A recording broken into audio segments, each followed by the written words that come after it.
here today to talk to you about a bill on the floor today that we have to ban price gouging in emergencies. You know, I think one of the great things about Minnesota is when an emergency happens, we come together. You know, we help our neighbors push their cars out of snowbanks. If there's a flood or a fire that leaves someone without a home, we come together and help out. I think most Minnesotans are repulsed by the idea of having a windfall profit at the expense of someone else's tragedy. But right now, our laws are not consistent with those values.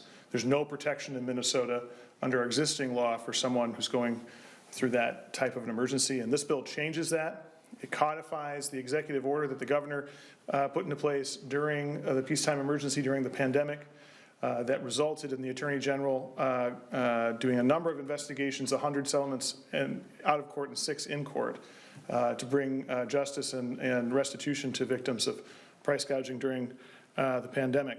We worked collaboratively with the stakeholders, including the retailers, to get this bill put together.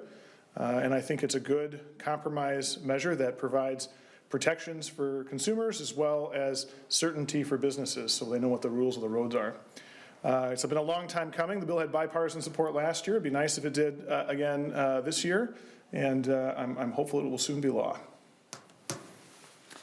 And Majority Leader Jamie Long, want to thank Representative Stevenson for his hard work on this bill, both in previous sessions and bringing it forward this year.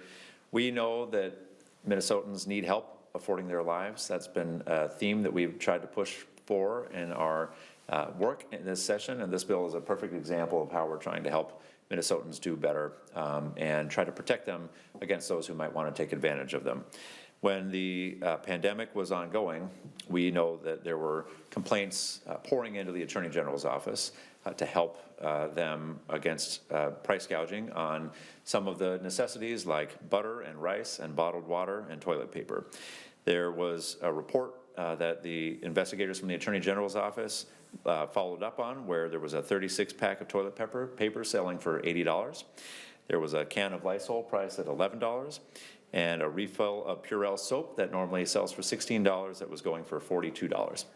So we know that in these moments of crisis, unfortunately, Minnesotans can be taken advantage of, and so we need to get our laws in step with other states, with the executive order that the governor was able to put in place during the pandemic to make sure that we're protecting Minnesotans against these types of price shocks. We know there will be emergencies again in the future, and we want to make sure that Minnesotans can get the necessities that they need for those crises in that time.